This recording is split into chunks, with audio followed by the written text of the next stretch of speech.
धरती बहुत थक चुकी थी। धूल भरी आंधियां जैसे विशाल भूरे कंबल सब कुछ ढक लेती थी और खाना उगाना बहुत ही मुश्किल हो गया था। इसी धूल भरी दुनिया में एक आदमी रहता था।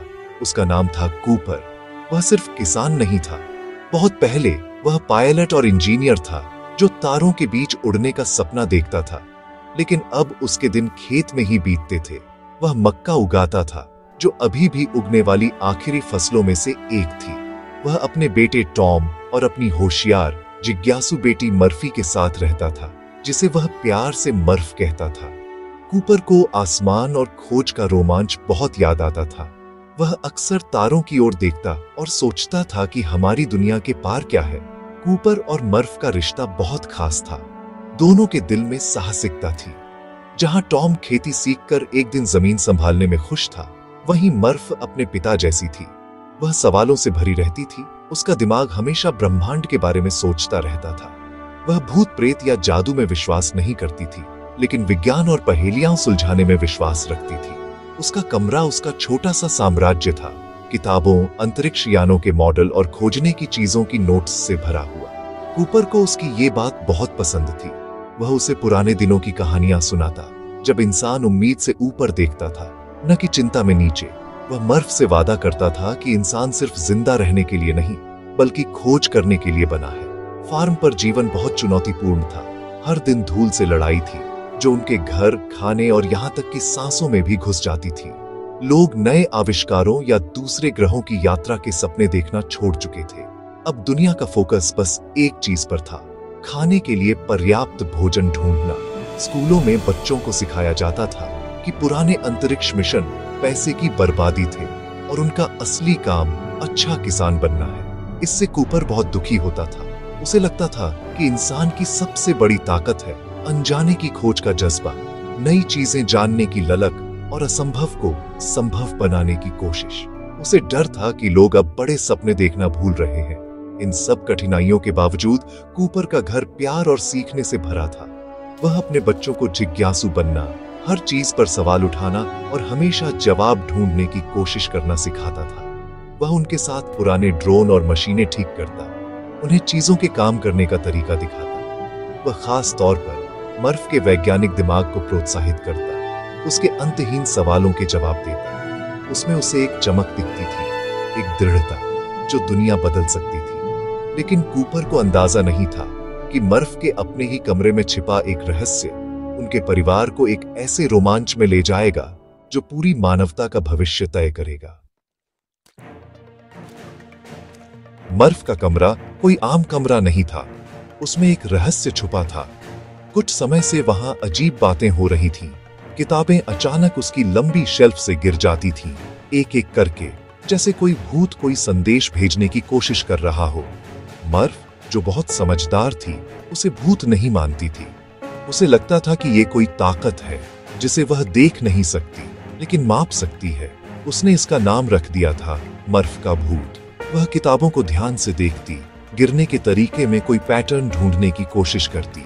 उसे पूरा भरोसा था कि ये कोई इत्तेफाक नहीं, बल्कि एक कोड है, एक गुप्त भाषा जिसे कोई धैर्यवान ही समझ सकता है। एक दिन बहुत बड़ी धूल भरी आंधी आई, पहले से भी ज्यादा घनी और मोटी। जब परिवार ने खिड़कियां बंद की तो उन्होंने कुछ अजीब देखा। धूल सिर्फ फर्श पर नहीं गिरी, बल्कि साफ सुथरी सीधी लाइनों में गिरी, जैसे दुकान पर सामान पर लगी बारकोड होती है। ये सामान्य नहीं था। धूल को तो बेतरतीब गिरना चाहिए, न कि एकदम पैटर्न में। मर्फ और कूपर ने हैरानी से देखा कि मर्फ के कमरे की फर्श पर धूल की लाइनें बन गई थीं। मर्फ को समझ आ गया कि उसका भूत फिर से काम पर है। इस बार धूल का इस्तेमाल करके संदेश लिख रहा है। वह गुरुत्वाकर्षण का इस्तेमाल कर रहा था, धूल के कणों को खास तरीके से नीचे गिराने के लिए। कूपर, जो इंजीनियर था, उसने तुरंत पैटर्न पहचान लिया। ये बाइनरी कोड था, 0 और 1 की भाषा जो कंप्यूटर इस्तेमाल करते हैं। उसने और मर्फ ने मिलकर बड़ी उत्सुकता से धूल की लाइनों का अनुवाद किया। मोटी लाइनें 1 थीं, पतली लाइनें 0। जब उन्होंने कोड को डिकोड किया तो उसमें नक्शे पर एक जगह के निर्देश निकले। कूपर उलझन में था और थोड़ा डरा भी। ये संदेश कौन भेज रहा था और क्यों? क्या ये कोई मजाक था या कुछ बहुत ही जरूरी बात? बुक शेल्फ का रहस्य हर पल और गहरा और रोमांचक होता जा रहा था। कूपर अपनी अनंत जिज्ञासा और एक अजीब सी किस्मत की भावना के साथ फैसला करता है कि उसे उन निर्देशों का सच पता लगाना ही पड़ेगा। उसे फिर से वही रोमांच महसूस हुआ जो पायलट रहते हुए करता था। उसने चिंतित मर्फ से वादा किया कि वह सावधानी बरतेगा। उसने एक छोटा सा बैग पैक किया और अपनी पुरानी पिकअप ट्रक में बैठकर अपनी बेटी के कमरे की धूल में बने नक्शे के पीछे निकल पड़ा। वह अपनी शांत किसान जिंदगी छोड़कर एक अनजान भविष्य की ओर बढ़ चला, एक ऐसे संदेश के पीछे जिसे अब वह भूत नहीं कुछ और मानने लगा था। बच्चों, मैं तुम्हें हमारे ब्रह्मांड का एक छोटा सा रहस्य बताता हूं। जो कुछ भी तुम देखते हो, तुम्हारे हाथ में पेन से लेकर आसमान में चांद तक, सब कुछ अदृश्य ताकतों से जुड़ा है। इनमें सबसे महत्वपूर्ण है गुरुत्वाकर्षण। सोचो, तुम्हारे पास एक बड़ा खींचने वाला चादर है। अगर तुम उसके बीच में एक भारी बॉल रखो तो चादर नीचे की तरफ झुक जाएगी। अब अगर तुम उसके पास एक छोटी कंचे को घुमाओ तो वह सीधा नहीं जाएगा, बल्कि बॉल की तरफ मुड़ता हुआ जाएगा, क्योंकि चादर में गड्ढा बन गया है। गुरुत्वाकर्षण भी कुछ ऐसा ही काम करता है। बड़े पिंड जैसे सूरज और पृथ्वी स्पेस टाइम की चादर को मोड़ते हैं, और यही मोड़ हमें गुरुत्वाकर्षण के रूप में महसूस होता है। यही हमें जमीन पर रखता है और पृथ्वी को सूरज के चारों ओर घुमाता है। अब मर्फ के कमरे में जो संदेश आया था वो इसी ताकत का इस्तेमाल करके भेजा गया था। भूत असल में कोई या कुछ था जिसने गुरुत्वाकर्षण को नियंत्रित करना सीख लिया था। इसे ऐसे सोचो, अगर तुम चादर के नीचे से उंगली से हल्का सा धक्का दो तो उसमें छोटी सी लहर या उभार आ जाएगा। इन लहरों का इस्तेमाल करके तुम कंचे को किसी खास दिशा में भेज सकते हो। इसी तरह ये रहस्यमयी संदेशवाहक मर्फ के कमरे में बहुत छोटे सटीक बदलाव कर रहा था। वैज्ञानिक इन्हें गुरुत्वाकर्षण तरंगें कहते हैं। ये इतनी छोटी होती हैं कि कोई महसूस नहीं कर सकता, लेकिन इतनी मजबूत होती हैं कि किताबें गिरा सके या धूल को कोड में सजा सके। ये समय और जगह पार करके संदेश भेजने का बहुत होशियार तरीका था। संदेश ने कूपर को एक गुप्त जगह तक पहुंचा दिया। और यहाँ एक और अद्भुत विचार आता है, वर्महोल। सोचो, तुम एक छोटे चींटी हो, एक बड़े से सेब पर, और तुम्हें ऊपर से नीचे जाना है। तुम सेब के चारों ओर घूम सकते हो, जो बहुत समय लेगा, लेकिन अगर तुम सेब के बीच में सुरंग बना लो तो सीधा पहुंच सकते हो, है ना? वर्महोल भी ऐसी ही सुरंग है। ये अंतरिक्ष और समय में एक शॉर्टकट है। वैज्ञानिक जो स्ट्रिंग थ्योरी पढ़ते हैं मानते हैं कि हमारे ब्रह्मांड में छुपे हुए आयाम हो सकते हैं, और वर्महोल दो बहुत दूर जगहों या अलग अलग समय को जोड़ सकते हैं। जब कूपर ने निर्देशों का पीछा किया तो उसे कोई भूतिया घर नहीं, बल्कि एक गुप्त छिपा हुआ केंद्र मिला। उसके अंदर उसे नासा के अवशेष मिले, वो स्पेस एजेंसी जिसे सबने खत्म मान लिया था। उन्होंने बताया कि गुरुत्वाकर्षण संदेश किसी भूत से नहीं, बल्कि एक उन्नत बुद्धिमत्ता से आए थे। उन्होंने ये भी बताया कि शनि ग्रह के पास एक रहस्यमय वर्महोल प्रकट हुआ है। ये एकदम सही स्थिर सुरंग थी, एक नई आकाशगंगा का दरवाजा। ये वर्महोल मानवता की आखिरी उम्मीद थी, एक गुप्त रास्ता नई दुनिया तक, जहां इंसान बस सकते थे। कूपर, जो तारे देखने वाला किसान था, दुनिया के सबसे बड़े रहस्य तक पहुंच गया था। उस गुप्त नासा बेस में कूपर की मुलाकात उसके पुराने दोस्त प्रोफेसर ब्रैंड से हुई। प्रोफेसर ने भयानक सच्चाई बताई। धरती उम्मीद से कहीं तेज मर रही थी। धूल भरी आंधियां और नाकाम फसलें तो बस शुरुआत थी। जल्दी ही हवा भी सांस लेने लायक नहीं रहेगी और इंसान घुट जाएगा। धरती को बचाने का कोई तरीका नहीं था, एकमात्र रास्ता था उसे छोड़कर तारों के बीच नया घर ढूंढना। यही थी नासा की गुप्त योजना, एक आखिरी कोशिश मानव जाति को विलुप्त होने से बचाने की। प्रोफेसर ब्रैंड ने समझाया कि वे सालों से गुप्त रूप से एक अंतरिक्ष यान बना रहे थे और इसी पल की तैयारी कर रहे थे। फिर उन्होंने अपना प्लान बताया, जो 2 हिस्सों में बटा था। प्लान ए सबसे बड़ी उम्मीद थी। वे गुरुत्वाकर्षण की समस्या हल करने के लिए एक विशाल समीकरण पर काम कर रहे थे। अगर वे इसे हल कर लेते तो इंसान विशाल स्पेस स्टेशन बना सकते थे, पूरी की पूरी आबादी और शहरों को धरती से उठाकर नए घर में ले जा सकते थे। यही सपना था सबको बचाने का। लेकिन समीकरण हल करना बेहद मुश्किल था और इसके लिए उन्हें ब्लैक होल के अंदर से खास डेटा चाहिए था जो मिलना नामुमकिन था। इसीलिए उनके पास प्लान बी भी था, एहतियात के लिए। प्लान बी बहुत दुखद और अकेला था। ये लाइफ बोट विकल्प था। अगर प्लान ए फेल हो जाता तो मिशन का मकसद होता जमे हुए मानव भ्रूणों का एक बॉक्स, छोटे छोटे सोते हुए बच्चे, एक रहने लायक ग्रह तक पहुंचाना। मिशन के अंतरिक्ष यात्री फिर इन बच्चों को पालते और वहां से मानव बस्ती फिर से शुरू करते। इसका मतलब था कि धरती पर छूट गए सभी लोग, जिनमें कूपर के अपने बच्चे भी शामिल थे, बच नहीं पाते। ये दिल तोड़ने वाला फैसला था, लेकिन इससे मानव जाति हमेशा के लिए खत्म नहीं होती। कूपर को प्लान बी से बहुत दुख हुआ, लेकिन उसने प्लान ए की उम्मीद नहीं छोड़ी। नासा को एक पायलट चाहिए था, सबसे बेहतरीन पायलट जो इस मिशन का नेतृत्व कर सके। और कूपर, जो कभी टेस्ट पायलट था और जिसे तारों से संदेश मिला था, इस काम के लिए सबसे उपयुक्त था। उन्होंने उससे अनुरोध किया कि वह एंड्योरेंस नामक अंतरिक्ष यान को वर्महोल के पार ले जाए और दूसरी तरफ मौजूद 12 संभावित नई दुनियाओं की खोज करे। कूपर के सामने असंभव सा चुनाव था। मानवता को बचाने के लिए उसे अपने बच्चों को छोड़ना पड़ता, ये जानते हुए कि शायद वह कभी उन्हें दोबारा न देख पाए। मर्फ को छोड़ने का ख्याल उसके दिल को चीर रहा था, लेकिन उसे पता था कि रुकने का मतलब है अपनी बेटी और बाकी सबको मरते देखना। भारी मन से उसने हां कह दिया। उस दिन जब कूपर को जाना पड़ा, वह उसके जीवन का सबसे कठिन दिन था। मर्फ का दिल टूट गया था और वह गुस्से में थी। उसे लगा कि कूपर उसे छोड़कर जा रहे हैं, अपना वादा तोड़ रहे हैं कि वह उसके साथ रहेंगे।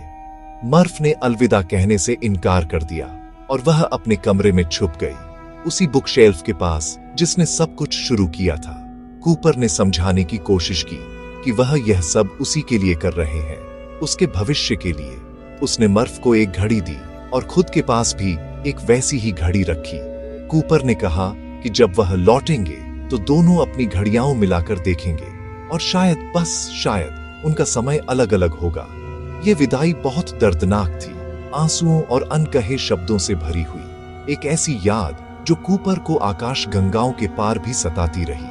कूपर और उनकी टीम, जिसमें प्रोफेसर ब्रांड की बेटी अमेलिया और 2 अन्य वैज्ञानिक शामिल थे, एंड्योरेंस नामक अंतरिक्ष यान में सवार हुए। ये जहाज बहुत सुंदर और जटिल था, लंबी यात्रा के लिए बनाया गया था। जहाज का मुख्य हिस्सा 12 पॉड्स की एक रिंग थी, जो एक केंद्रीय हब के चारों ओर घूमती थी। इस घूमने से कृत्रिम गुरुत्वाकर्षण बनता था, ठीक वैसे ही जैसे झूले पर घूमते समय महसूस होता है, ताकि अंतरिक्ष यात्री हर समय तैरते न रहें। जहाज में 2 छोटे लैंडिंग क्राफ्ट भी थे, जिन्हें रेंजर और लैंडर कहा जाता था, ताकि वे ग्रहों पर जा सकें। और वे अकेले नहीं थे, उनके साथ 2 अद्भुत रोबोट, टार्स और केस भी थे। ये रोबोट कार्टून वाले रोबोट्स जैसे नहीं दिखते थे। ये लंबे धातु के स्लैब की तरह थे, लेकिन अपनी आकृति बदल सकते थे, चलने, दौड़ने या जटिल कामों में मदद करने के लिए। उनकी पहली मंजिल शनि ग्रह के पास स्थित विशाल वर्महोल थी। जब वे उसके पास पहुंचे तो वह अंतरिक्ष में चमकती हुई एक शांत गोलाकार गेंद जैसी दिख रही थी, जैसे सितारों को प्रतिबिंबित करता हुआ एक बड़ा कांच का कंचा। क्रू ने एंड्योरेंस को स्पिन में डाला और अनजाने की ओर बढ़ने की तैयारी की। प्रोफेसर ब्रांड ने उन्हें बताया था कि यह वर्महोल प्राकृतिक नहीं है, इसे किसी ने वहां रखा है। वे कहते थे, ये रहस्यमयी प्राणी, शायद कोई उन्नत एलियन जाति या भविष्य के इंसान, मानवता को एक मौका दे रहे थे, एक नई शुरुआत का दरवाजा। जैसे ही एंड्योरेंस उस गोले में समाई, अंतरिक्ष और समय उनके चारों ओर खूबसूरत और चक्करदार रोशनी और रंगों में मुड़ने लगे। वर्महोल के अंदर यात्रा करना जैसे किसी जादुई सुरंग से गुजरना था। भौतिकी के नियम मानो खिंच और फैल रहे थे। क्रू ने अपने ही जहाज की भूतिया छवि जैसी कोई चीज भी देखी, जो स्पेस टाइम में एक लहर थी। अमेलिया ने अपना हाथ बढ़ाया, जैसे उसे छूना चाहती हो। यह पल आगे चलकर बहुत अहम साबित होगा। कुछ ही घंटों में ऐसा महसूस हुआ, वे दूसरी तरफ निकल आए। वे एक बिल्कुल नई आकाश गंगा में थे, अरबों प्रकाश वर्ष दूर अपने घर से। उनके सामने एक विशाल ब्लैक होल था, जिसे उन्होंने गारगेंचुआ नाम दिया, और उसके चारों ओर 3 सबसे संभावित ग्रह थे, जिन्हें उन्हें तलाशना था। असली मिशन अब शुरू हुआ था। उनकी सूची में सबसे पहला ग्रह मिलर का ग्रह कक्षा से बहुत ही आशाजनक लग रहा था। यह पानी से ढका हुआ था, जो जीवन के लिए जरूरी है। लेकिन यहां एक बहुत बड़ी समस्या थी। यह ग्रह विशालकाय ब्लैक होल गरगांचुआ के बेहद करीब था। ब्लैक होल के जबरदस्त गुरुत्वाकर्षण के कारण इस ग्रह पर समय बाकी कहीं भी तुलना में बहुत बहुत धीमा चलता था। यह एक असली वैज्ञानिक विचार है जिसे टाइम डायलेशन कहा जाता है, और यह आइंस्टीन के सापेक्षता के सिद्धांत का हिस्सा है। हर एक घंटा जो दल मिलर के ग्रह पर बिताता, धरती और ऊपर कक्षा में घूम रही एंड्योरेंस पर 7 लंबे साल गुजर जाते। कूपर, अमेलिया और एक अन्य दल सदस्य लैंडर में बैठकर ग्रह की सतह पर गए और अपने साथी रोमिली को एंड्योरेंस पर छोड़ दिया। वे घुटनों तक पानी में उतरे और पास में पहले खोजी के जहाज का मलबा बिखरा हुआ देखा। उन्हें जल्दी करनी थी। हर मिनट की देरी रोमिली के लिए हफ्तों और धरती पर उनके परिवारों के लिए सालों की कीमत पर पड़ रही थी। जैसे ही वे पिछले मिशन के डेटा रिकॉर्डर को खोजने लगे, उन्होंने दूर कुछ अजीब देखा। जो पहाड़ों की श्रृंखला लग रही थी, वह उनकी ओर बढ़ रही थी और बहुत तेजी से बढ़ रही थी। वह कोई पहाड़ नहीं था, वह एक लहर थी, एक ऐसी ज्वारीय लहर जिसकी ऊंचाई धरती की सबसे ऊंची इमारत से भी कहीं ज्यादा थी। यह गरगांचुआ के शक्तिशाली गुरुत्वाकर्षण के कारण बनती थी, जो लगातार ग्रह को दबा और खींच रहा था। दल अपने लैंडर तक भागा, लेकिन बहुत देर हो चुकी थी। विशाल लहर ने उन पर हमला किया, उनके जहाज को खिलौने की तरह उछाल दिया। एक अंतरिक्ष यात्री लहर में बह गया और हमेशा के लिए खो गया। कूपर और अमेलिया किसी तरह बच गए, लेकिन उनका लैंडर पानी से भर गया और इंजन खराब हो गए। उन्होंने अनमोल समय घंटों गंवा दिए पानी निकालने और इंजन फिर से चालू करने में। जब वे आखिरकार ग्रह के गुरुत्वाकर्षण से बाहर निकलकर एंड्योरेंस पर लौटे, तो उनका सामना एक चौंकाने वाले और दिल तोड़ने वाले दृश्य से हुआ। उनके लिए तो केवल कुछ घंटे ही बीते थे, लेकिन रोमिली के लिए, जो कक्षा में उनका इंतजार कर रहा था, 23 लंबे साल गुजर चुके थे।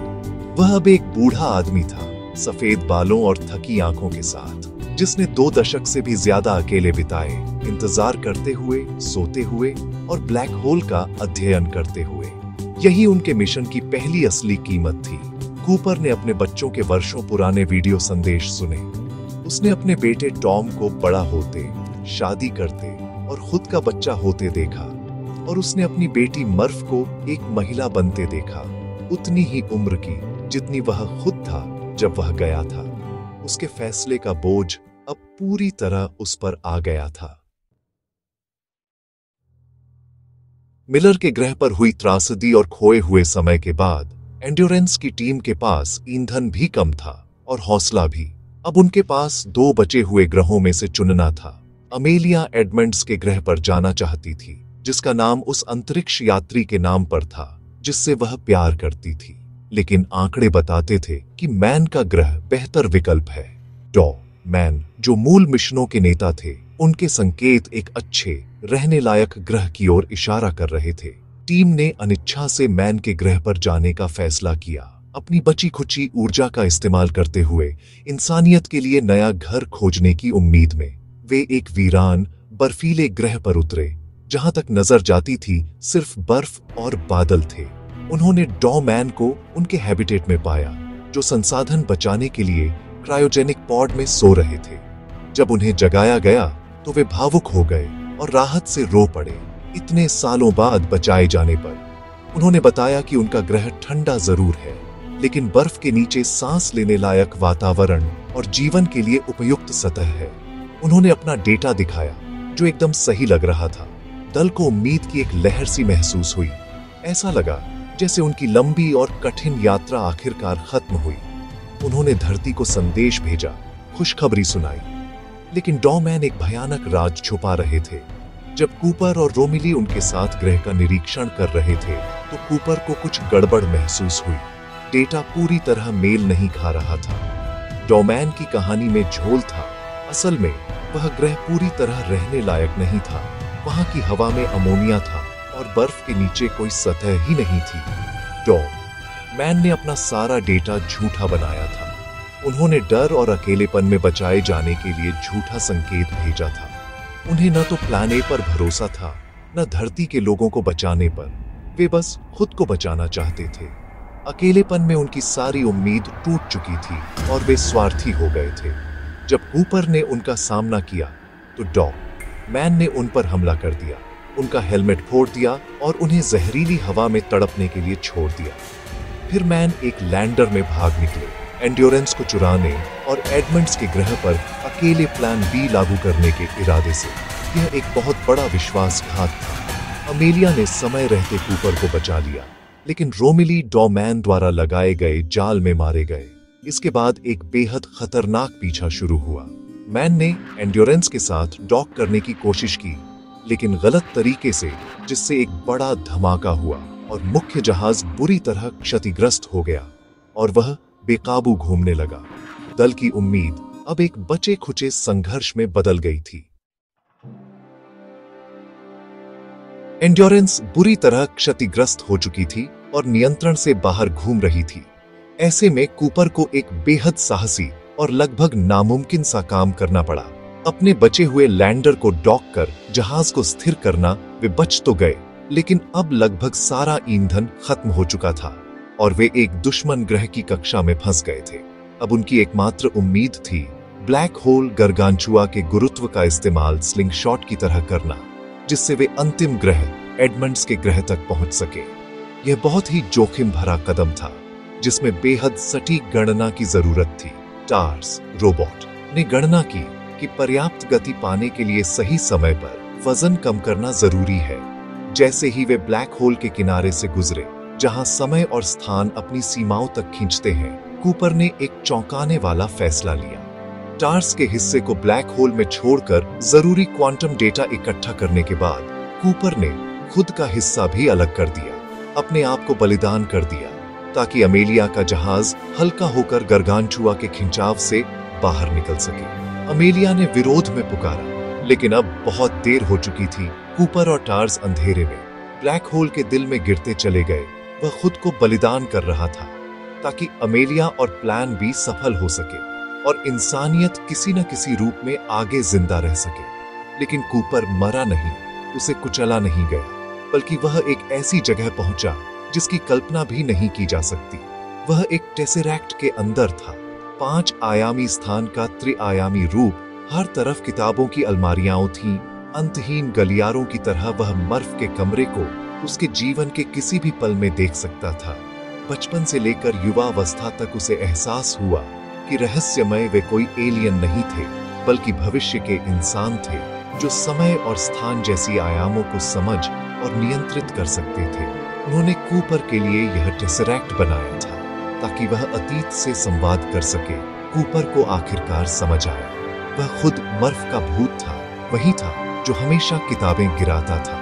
भविष्य के इंसानों ने उसे यहाँ इसलिए लाया ताकि वह अपनी बेटी को संदेश भेज सके। इस अनोखी दुनिया में तैरते हुए उसे समझ आया कि वह गुरुत्वाकर्षण का इस्तेमाल कर सकता है। उसने गुरुत्वीय तरंगों से उस घड़ी की सुइयों को हिलाया जो उसने बरसों पहले मर्फ को दी थी। टार्स, जो उसके साथ था, ब्लैक होल से मिले क्वांटम डेटा को मोर्स कोड में बदल रहा था। कूपर ने घड़ी की सेकंड वाली सुई के जरिए जीवन बचाने वाला समीकरण धीरे धीरे टाइप किया, समय के आर पार अपनी बेटी के हाथों में जवाब भेजते हुए। मरती हुई धरती पर मर्फ अब एक शानदार भौतिकविद बन चुकी थी और बुजुर्ग प्रोफेसर ब्रांड के साथ नासा में काम कर रही थी। एक दिन प्रोफेसर ने अपने अंतिम समय में मर्फ को बताया कि उन्होंने झूठ बोला था। उन्होंने अपना हिस्सा तो सालों पहले हल कर लिया था, लेकिन ब्लैक होल का डेटा मिले बिना समीकरण पूरा करना नामुमकिन था। उन्हें कभी प्लान ए पर विश्वास नहीं था। उन्होंने कूपर और मर्फ के पिता को एक निराशाजनक मिशन पर भेजा, जानते हुए कि वे धरती के लोगों को कभी नहीं बचा पाएंगे। मर्फ टूट गई, लेकिन उसने उम्मीद नहीं छोड़ी। उसे अपने पिता पर भरोसा था और अपने भूत पर भी। वह अपने बचपन के घर लौटी, अपने पुराने कमरे और यादों से भरी किताबों की अलमारी के पास। वह वहां खड़ी थी जब उसने कुछ असंभव सा देखा। उसके पिता द्वारा दी गई घड़ी की सेकंड वाली सुई अजीब तरह से हिल रही थी, एक अनोखे पैटर्न में। वह सामान्य टिक टिक नहीं थी, वह मोर्स कोड में संदेश लिख रही थी। वह वही था, उसका पिता, जो समय और स्थान के पार उससे संवाद कर रहा था। आंसुओं के साथ मर्फ ने जल्दी जल्दी कोड लिख लिया। वह वही डेटा था, ब्लैक होल से मिला क्वांटम डेटा, जिसे प्रोफेसर ब्रैंड ने नामुमकिन बताया था। वह समीकरण का हल था, वही जवाब था। कूपर के संदेश की वजह से मर्फ ने समीकरण पूरा कर लिया। प्लान ए सफल हो गया, इंसानियत बच गई। उन्होंने विशाल बेलनाकार अंतरिक्ष स्टेशन बनाए, जिनमें से एक का नाम कूपर स्टेशन रखा गया। वे मरती धरती से इंसानियत को उठाकर नए घर में तारों के बीच ले गए। कई सालों बाद कूपर को शनि के पास अंतरिक्ष में तैरता हुआ पाया गया, जब उसकी ऑक्सीजन लगभग खत्म हो चुकी थी। जब वह जागा तो वह कूपर स्टेशन पर था। वह अब भी उतनी ही उम्र का था जितना ब्लैक होल में गया था, लेकिन धरती पर लगभग 1 सदी बीत चुकी थी। वह आखिरकार मर्फ से मिला, जो अब बहुत बुजुर्ग थी, अपने बच्चों और पोतों से घिरी हुई। उनका मिलन प्यारा था, लेकिन छोटा। मर्फ ने अपने पिता से कहा, जो अब भी उतने ही जवान दिखते थे, कि किसी भी माता पिता को अपने बच्चे को मरते नहीं देखना चाहिए।